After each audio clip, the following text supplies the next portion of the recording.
ukombozi na uponyaji. Homina Hosanna Ministry of All Nations, kutoka kwa Mtume G.K. Mwisasu.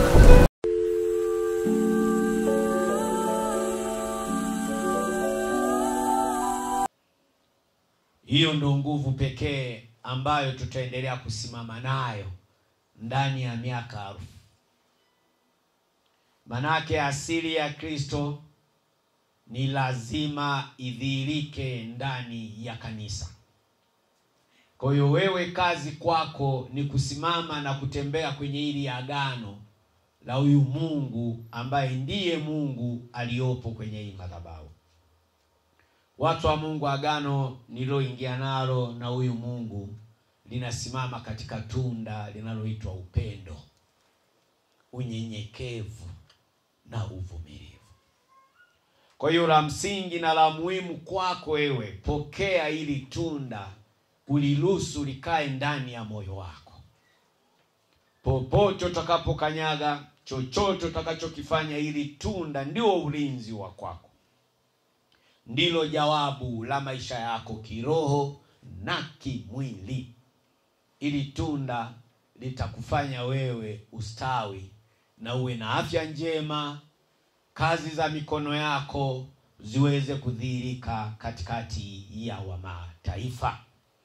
Lakini injili, watu wa Mungu, msisahau, ni vita. Ila vita yake hii injili niliyotumwa nayo mimi iko kwenye ulimwengu wa roho. Ondoka mwilini, rejea rohoni. Kwa hiyo mara nyingi katika hii vita, shetani ukimshinda kwenye ulimwengu wa roho, atakuja kimwili. Kwa sisi kimwili tuwe makini sana, ili tuendelee kuwa washindi. Manake kimwili katika maisha yako, wewe katika hii vita, jitahidi sana kufunga kinywa. Maneno watu wa Mungu, jitahidi sana kufunga kinywa.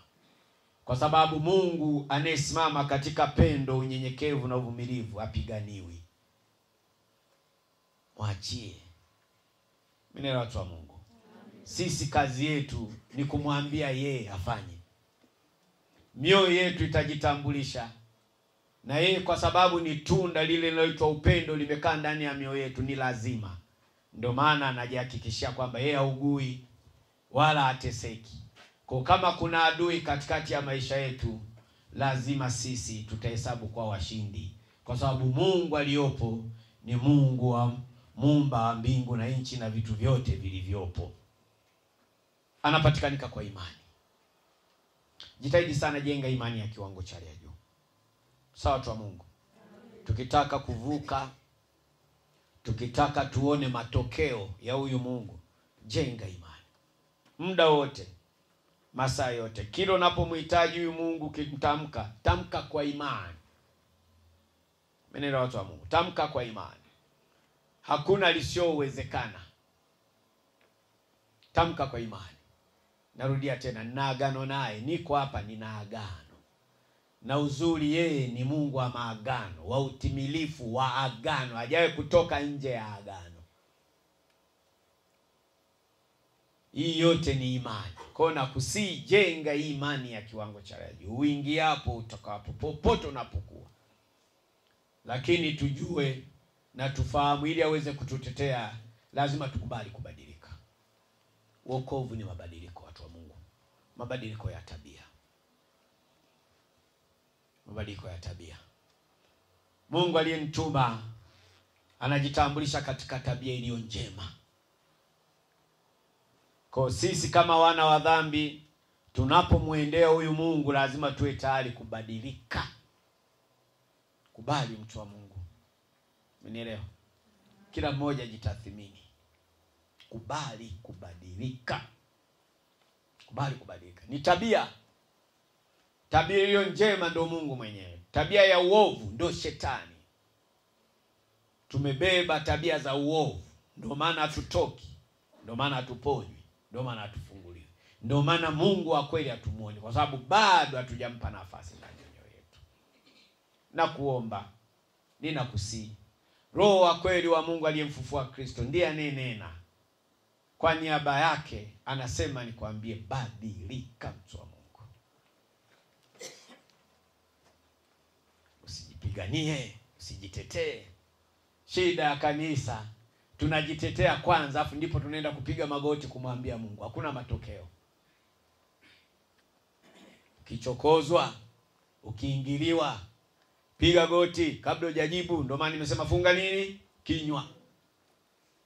Lakini tulio wengi tunatangulia kujipigania, alafu baadaye ndio tunaenda kushtaki. Hakuna matokeo. Hakuna matokeo, asikudanganye mtu. Na yote ile ya kutangulia kujipigania ni tabia ya mdomo. Funga. Ukitaka umfaidi huyu Mungu, funga. Funga. Hakuna aliye zaidi ya huyu Mungu aliye nayo wa mahali hapa. Na kuhakikishia, akiona haki ulionayo, ukimshtakia tu, hakuna namna ya kutunasa sisi ili tuweze kutoka katika ule uwepo au uokovu wa huyu Kristo ambaye tumemwamini katika hali ya kiroho. Mmesikia wenyewe hapa kwamba jeshi zima zaidi ya watu 3,800 walikuwepo kwenye hili anga kwa ajili ya kupotoa imani, kwa ajili ya kushusha imani kwenye kanisa. Watu imani inapanda na kushuka. Kuna roho maalum za kuzimu zilizoandaliwa kwa ajili ya kupambana na hii vita. Sasa hizo roho ndio hao tunaoita maadui. Maadui zetu, yani manake mbinu za maadui zetu sasa tumezijua. Lakini tujue ni mbinu gani wanazozitumia wao. Mbinu mojawapo inayotumika na hizi roho kutuharibia imani yetu, kutuharibia uwepo wa Mungu katika maombi yetu, huwa wanatumia silaha inayoitwa hofu. Hofu. Hofu, watu wa Mungu. Hofu. Hofu. Kwa adui wa maisha yako siku zote anaachilia hofu. Mara pa kazi, kwenye ndoa, kwenye kazi zako za mikono, anaachilia hofu. Ile hofu kisha ipokea, ukaamua kuitumia, inaondoa imani ya kuwa Kristo ana uwezo wa kukufanyia lolote katika maisha yako. Kwa watu wa Mungu, hofu ni silaha kubwa sana wanaoitumia wachawi au maadui wa kanisa. Kila ninapofundisha napenda sana kuwatumia wachawi. Wachawi, watu wa Mungu, ni roho maalum iliyoachiliwa kwenye ilianga chini ya jua kwa ajili ya kupambana na injili ya kweli ya Kristo. Injili ya kweli ya Kristo. Adui namba moja wa uokovu wako ni mchawi. Ni mchawi. Kwa hofu ni silaha wanaoitumia maadui wako. Hofu.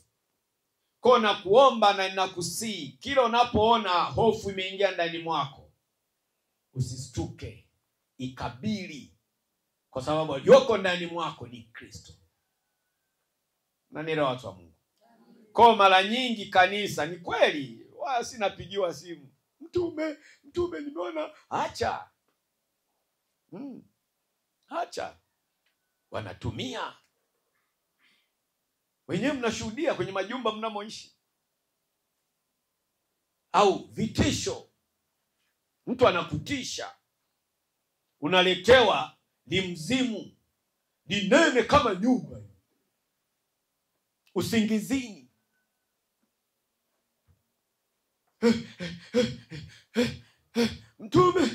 Mtume, sawa.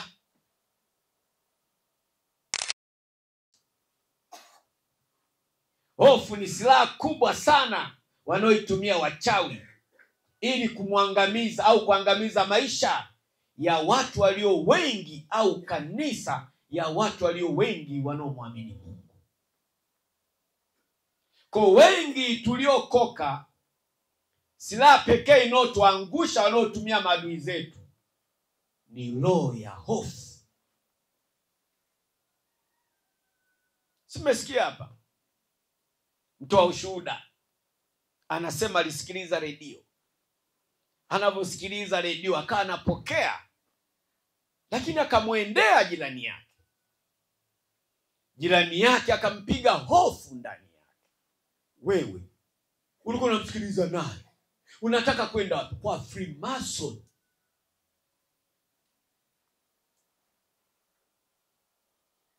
Freemason ni roho ya kuzimu iliyoandaliwa kama hofu kwa ajili ya kanisa. Kwa hiyo wengi waliokoka wanaogopa Freemason. Na tunapojadili Freemason ni roho ya kishetani. Kwa kanisa wanamuogopa shetani. Ndio maana toka. Mimi madhabahu nishakataza. Hayo ni maombi ya Kipentekoste huko ya uoga hofu. Hawana uhakika na Mungu wao. Nimesema toka.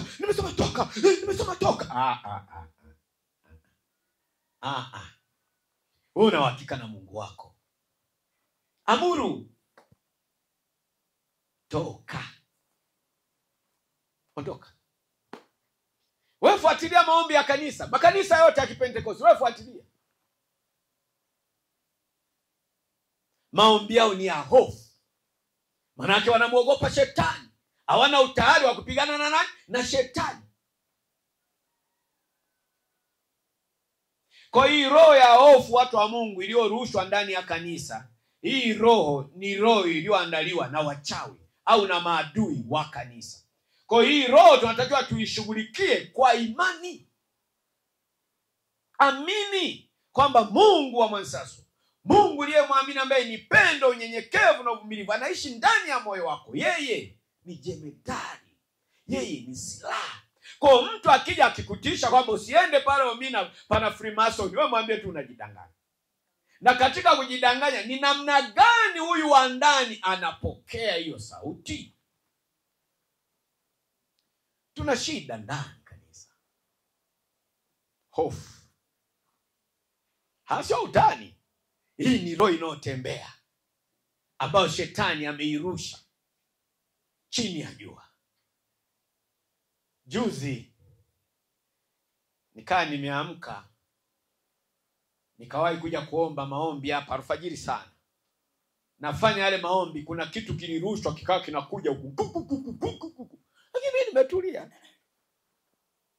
Kikaja kikasimama hapa. Mimi si niko hapa. Sasa nategemea kimekuja hapa. Si ni roho ya hofu hiyo. Yaani maana yake mimi niache nini? Mimi kaambia unaondoka. Aliyerejea yeye ni wa kutawala na kufanyaje? Nikaona kimya. Lakini ndani kulitaka kwanza. Ndio roho tulioumbiwa kama kanisa ya hofu. Wala hapa simumunyi maneno. Yaani ukifikia kiwango cha kuishinda hii roho, hakuna adui wa imani yako atakayepotoa imani yako. Hilo nawaambia. Kwa kazi na mzigo tulionao ni kupambana na hii roho ya hofu. Ndio maana shetani au adui yako anachokifanya. Wewe fikiria, unaweza kukuta huko juu hakuna kitu chochote. Sasa mimi nilikuwa nataka nitokee mlango nichungulie ni nini chenyewe hicho. Sasa Mungu na mimi alivyoniweza, wakati naingia niliingilia mlango ule kule. Huko hakukufunguliwa. Sasa mpaka utoke hapa, uende kule, uje usunguke mpaka huko. Kwa hiyo watu wa Mungu, hii roho ni roho moja mbaya sana. Ni roho ambayo imelifikisha kanisa mpaka sasa watu wasimuone Kristo kama yeye ni jemedari ambaye ni mshindi katika maisha yetu. Kwa hofu ni silaha kubwa sana wanaoitumia wachawi ili kuangamiza maisha ya watu walio wengi, hasa kanisa. Watu wa Mungu, hii roho Bwana acha.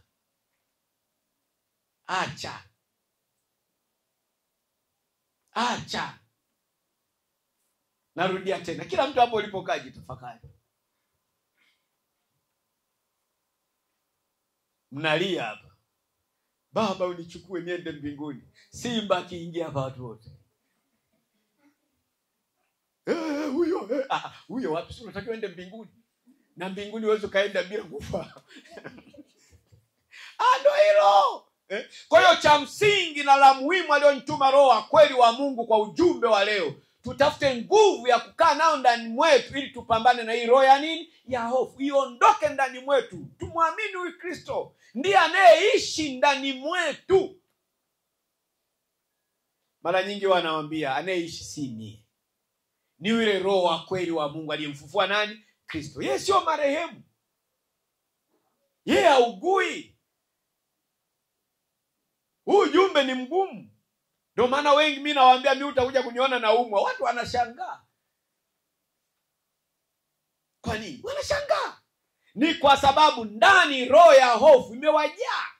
Kwa watu wa Mungu tukiondoa hii roho ya hofu ndani mwetu, tukaipiga, na hii roho ya hofu tunaiondoa kwa kuamini.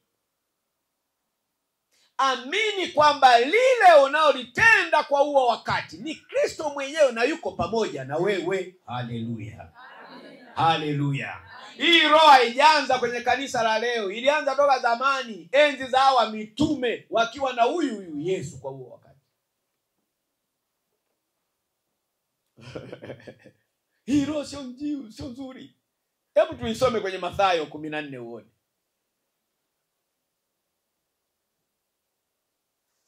Tupitie kwenye Mathayo.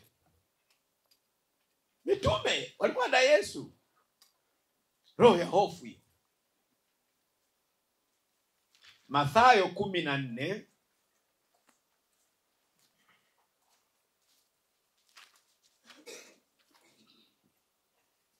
mstari wa 30.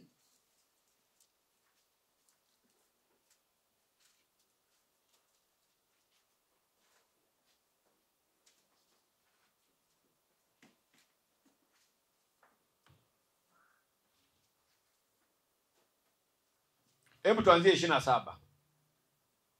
Tuanzie 26. Wanafunzi walipomwona akitembea juu ya bahari, wakafadhaika. Hapa ndo pazuri, tuanzie hii 26 hii. Tukifika 30 tutapata jibu ya hii roho ya hofu. Toka enzi za mitume. Simepaona hapo watu wa Mungu? Mmepaona? Anasema hivi. Wanafunzi walipomwona akitembea juu ya nini? Ya bahari, wakafadhaika, wakasema ni mzimu. Wakasema ni mzimu. Hawa wanafunzi. Manake ni muujiza, ni kitu cha ajabu. Unatembea juu ya bahari kwenye maji. Huu ni mzimu, huu sio mwanadamu.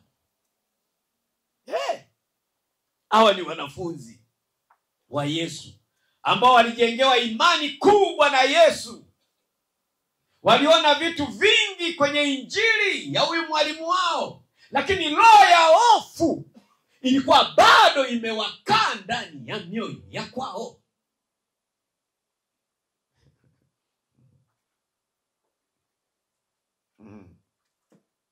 Wanafunzi walipomwona akitembea juu ya bahari, wakafadhaika, wakasema ni mzimu. Wakapiga yowe kwa hofu. Wa uoga. Hii roho ndio inasimama hivyo. Ninawaambia juzi ilikuwa shughuli. Limetumwa hilo dudu kama vile ndio linataka kudondosha hapa juu hivi. Lakini mimi nikapewa tu roho moja. Hii injili na hii ibada iko kwenye ulimwengu nini? Manake hii kitu hakipo hapa. Ila hofu, yule adui alionekanika anataka kudondosha ibada. Hofu ikaingia ndani. Lakini kasema hapana. Kama nimeamini kwamba Yesu ambaye ni Kristo amerejea, naye ndiye wa kuabudiwa peke yake, mimi nikasema hiyo hofu ndani mwangu haina nafasi. Kwa wewe najua tu ni nani? Ni adui. Hapa unapita. Huna ushindi kwangu. Haleluya. Haleluya. Kwa wakapiga yowe kwa hofu. Tuone hiyo sasa 27. Mara Yesu akanena akawaambia, jipeni moyo, ni mimi, msiogope. Hofu, uoga, hofu. Kwa hiyo ili uweze kuwa mshindi kwenye hii vita yao wachawi au adui wa kanisa, ondoa uoga, kwa jasiri. Nasikia mtu kwa jasiri. Sio shetani, shetani toka. Uoga. Ni uoga. Kama unajiamini Yesu ambaye ni Kristo yuko ndani mwako, sikemea tu hiyo pepo. Kemea. Pepo, ondoka kwa huyu kwa mamlaka niliyopewa. Mwisho. Unaalika wainjilisti wote. Huo uoga. Simamizi wa huduma simama pale. Wewe katibu simama huko. Sasa, acha tutambue leo. Toka.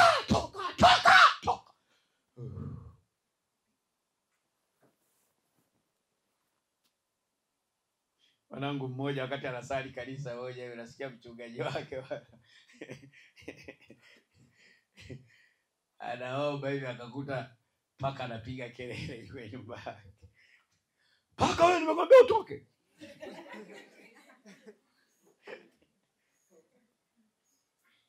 Usikii?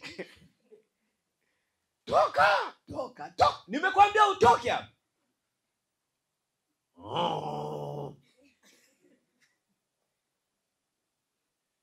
Paka anijui mimi.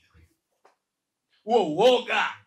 Hatua aliyochukua huyo mchungaji, akaambia utanijua, akaenda kuchukua panga na hivyo. Haleluya. Akaanza kumpata yule paka. Paka mwenye hayupo. Hofu. Roho ya uoga tunaiona kwa wanafunzi wa Yesu. Hofu. Yesu anawaambia msiogope, ni mimi. Haleluya. Amina. Haleluya. Amina. Mara Yesu akanena akawaambia, jipeni moyo, ni mimi, msiogope. 28. Petro akajibu akasema, Bwana, ikiwa ni wewe, niamuru nije kwako juu ya hayo maji. Ndio shughuli kaanza. Kiherehere huyo. Petro alikuwa kiherehere bwana. Pepo watu wa Mungu, zendo waziara. Pepo anakuangalia tu. Msio toka. Nimekaa. Pepo ndiye mkemea ni roho. Na wewe ndiye kemea ni nini? Ni roho. Roho yako imebeba hofu. Nafikiri kitakachotokea nini mara? Ndani.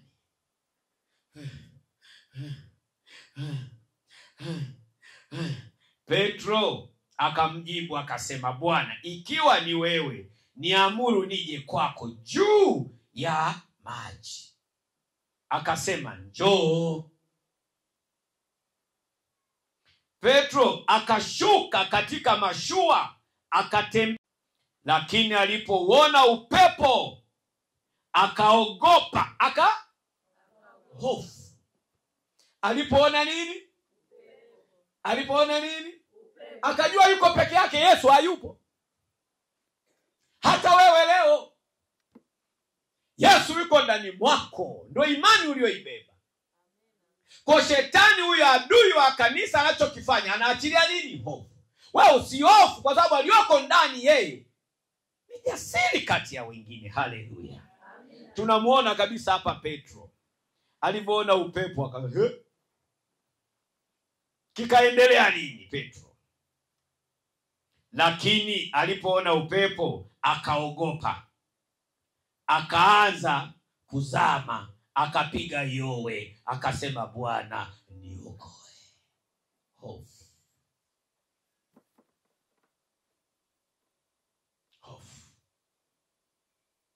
Anaishi sini. Ujumbe unatufundisha katika hiyo hali. Anaishi sini. Wala si wewe. Ndani yako ni Kristo. Arogeki. Sio mgonjwa. Adui wa maisha yako anachokifanya, anaachilia hofu ndani yako. Tumbo linaanza kuunguruma. Mimi ndo nakufa. Yesu sio mauti. Wewe utakufanya uliye na Kristo. Yesu amesema njoo. Petro anaanza kuona. Anaenda akaona upepo. Akaona anazama. Kwa nini? Aliondoka rohoni. Akawa yuko wapi? Ukiwa mwilini huwezi ukashinda hii vita. Ni kwa nini? Vita yetu si damu na nyama. Haleluya. Haleluya. Lakini alipoona upepo akaogopa, akaanza kuzama. Akaogopa. Mbinu za maadui zetu huwa wanatumia silaha ya hofu. Kwa watu wa Mungu, ninakusihi unapokuwa upo kwenye maombi, ondoa hofu na mashaka. Unaweza kaa unaomba ukautaka kichomi kama ingia. Ndio tabia ya shetani. Unapimwa, unakijua unachokifanya. Hofu. Mara nyingi tunapotafakari neno hili ndio Kristo mwenyewe, ndio Mungu mwenyewe. Kwa ili liweze kuonekana hili ni silaha, ni lazima kwa ule wakati kuna tatizo litaingia kwenye mwili. Haya ndio maisha ninayoishi.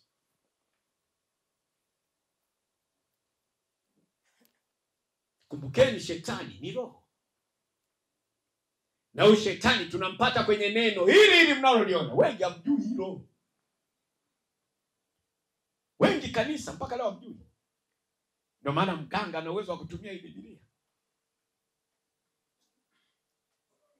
Watumishi ambao ni wakuzimu wanatumia nini? Kuna nguvu ya shetani iko humu. Hamjajua bado. Ili uweze kufahamu yote hayo, hebu kaa rohoni. Kaa kwenye utakatifu, tafakari hili neno. Mahala ambapo tafika ukitafakari neno, ukiona unaanza kuumia kwenye mwili, kuna vitu vinatokea, tambua kwamba ule ujumbe ndio usoma kwa ule wakati unamhusu nani? Shetani. Mimi ndio maisha ndio yaishi.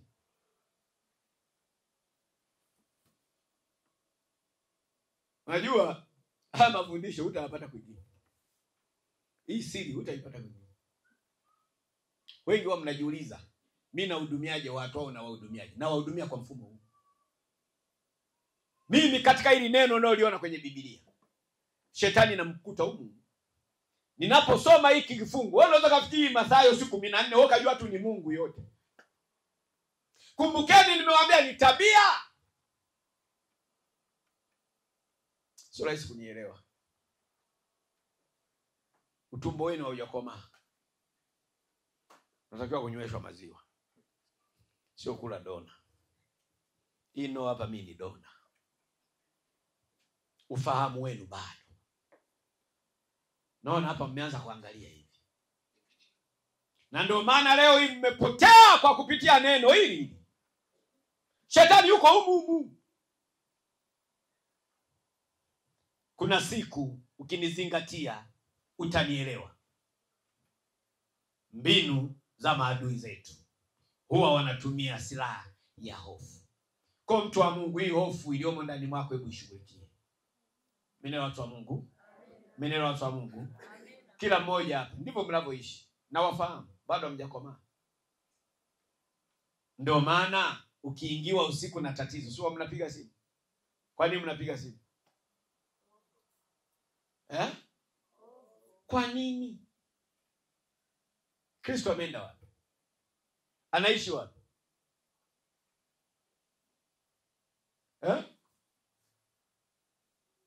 Kristo anaishi wapi?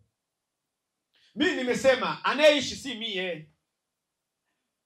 Ni yeye. Kristo yuko ndani mwangu. Augui, arogwi. Huyo bundi anayegonga juu unaogopa. Ni kwa nini? Anayeishi ni nani ndani mwako? Watu wa Mungu, hebu tutengeneze. Tuwe serious. Unasikia watu wa Mungu? Amua kukaa na Kristo. Na ili Kristo akae ndani mwako ni utakatifu. Acha tabia.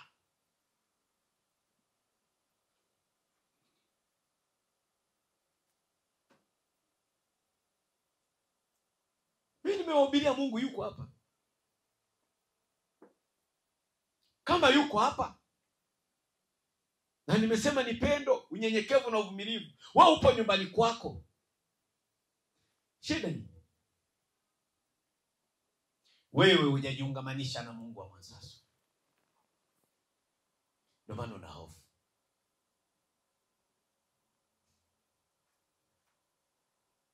Baba, kuna kitu kinaruka kwenye bati.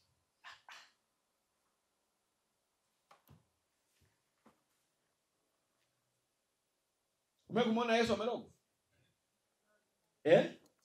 Shida nini? Hofu tumejengewa ndani ya mioyo yetu. Hatujiamini na Kristo tuwe naye. Na ni kwa nini hatujiamini? Ni kwa sababu sio watakatifu.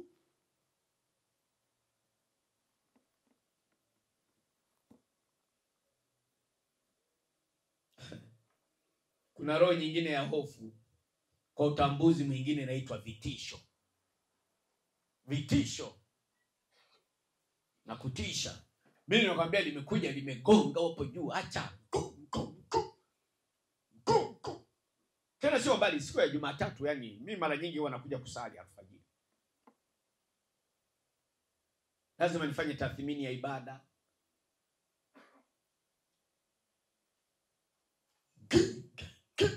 Mioyo ya kanisa imejaa hofu.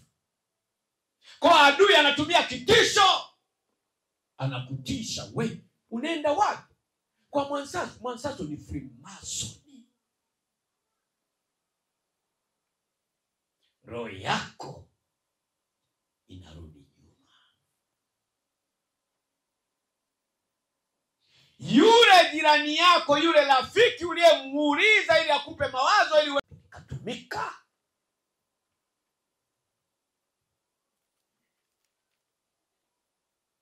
Hata ya mapepo yana vitisho, sio kwa makini. Mwe mnafuatia kazi naoifanya hapa. Shida nyinyi muangalie. Nyinyi mnamwangalia huyu Mwansasu. Lakini anayepambana na mapepo yuko ndani. Je, amekomaa kiwango gani? Anaogopa vitisho?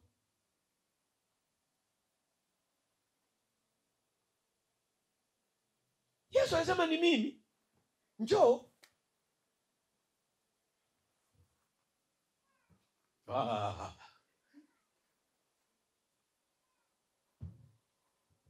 Mapepo.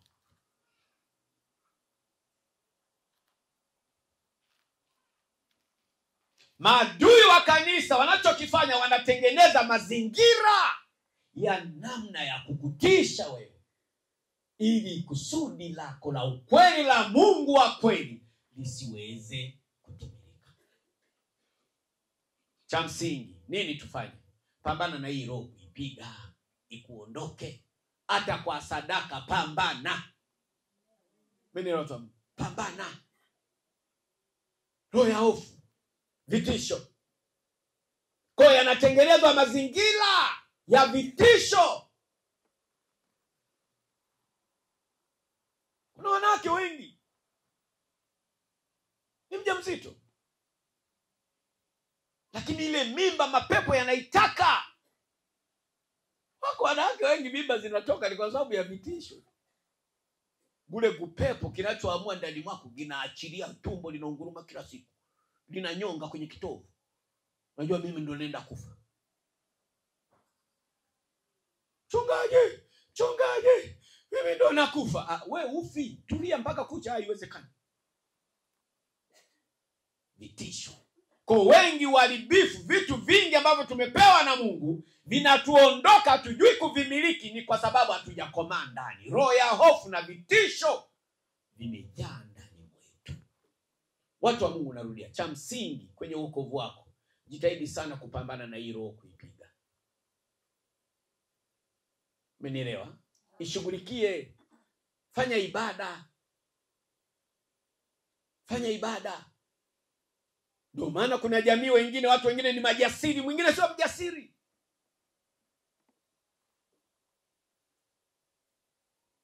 Mimi nakumbuka mwaka 94. Kuna dadangu mmoja alifariki, tulikuwa hospitalini.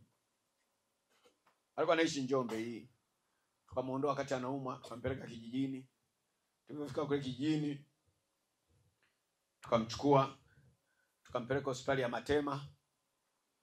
Tulipokuwa pale Matema, tulikuwa mimi, mama na kakangu. Mara tuko pale wanapima nini? Kashafariki. Yaani yule kakangu walishikilia naye anataka kufa.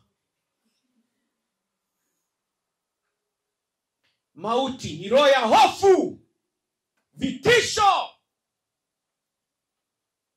Mimi nilikomaa. Sijisifu. Mimi katika maisha yangu, mimi hata ungetisha. Achana na uokovu. Katika maisha yangu, mimi ni jasiri.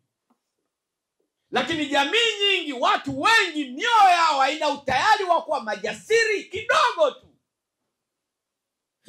Ataenda chooni huyu ajaye kutokea.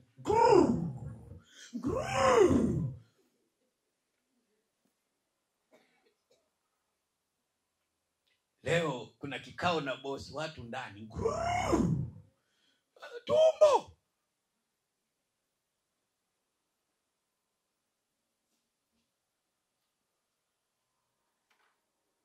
Kuna watu kumpa taarifa ya msiba au tatizo lilopo pana shughuli. Paka ujipange.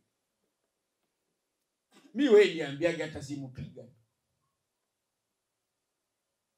Wewe jamaa, mama yako amekufa, haya nitakuja. Mwingine umempoteza na yeye. Roho ya hofu, vitisho. Kwa shetani anachokifanya katika kanisa, hasa wewe uliokoka, unapoipokea ile taarifa namna inavyokufikia, imepokea, imekaa ndani ya roho ya hofu. Anapokuambia mtu kuna hili, badala ya kusema Kristo ni jasiri atalipokea, wewe ndani kumechafuka.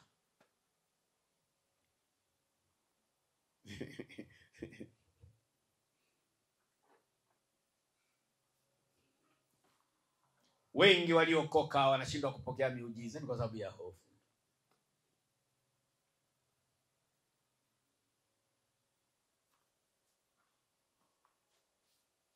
Tujiamini. Na tutambue hiyo hofu iliyoko ndani ya mioyo yetu, tutambue ni roho ya wapi? Ya kuzimu. Imekuja kwa ajili ya kuharibu muujiza wa kwako. Kama umeokoka katika roho na kweli, umemwamini Mungu wa masaso, mauti haupo kwako.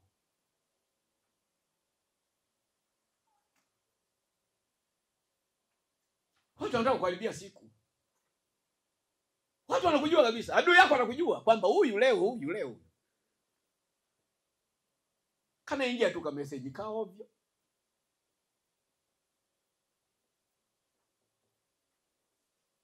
Mbinu za maadui zetu huwa wanatumia silaha inayoitwa hofu. Hofu ni silaha kubwa sana wanaoitumia wachawi. Adui wa kanisa anatumia roho inayoitwa hofu. Watu wa Mungu, tubadilike, tumwamini Kristo anayeishi, sio wewe. Ndio maana ya wokovu. Ondoka mwilini, rejea rohoni. Kama umeokoka katika roho na kweli, hofu haistahili kukaa ndani mwako.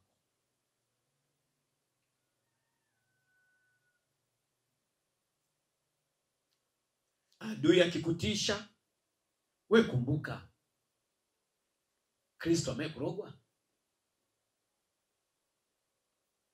Ukikumbuka hilo kwamba Kristo arogwi na ndiye anayeishi ndani mwako, hofu inatoka.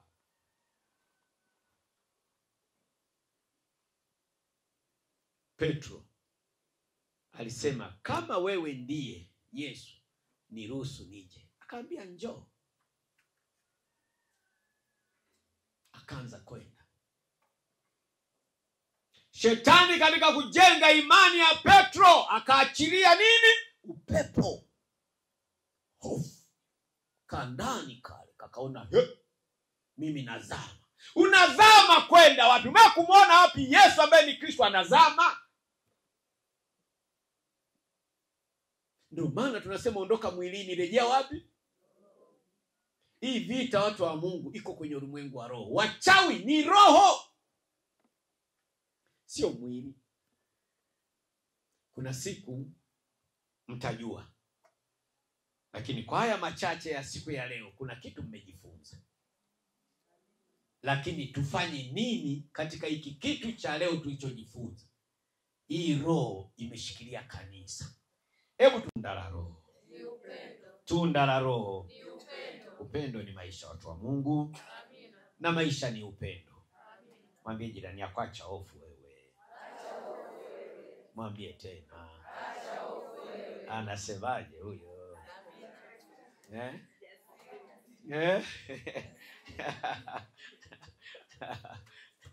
Mwambie hili neno kaitendee kazi. Amina watu wa Mungu, tusimame.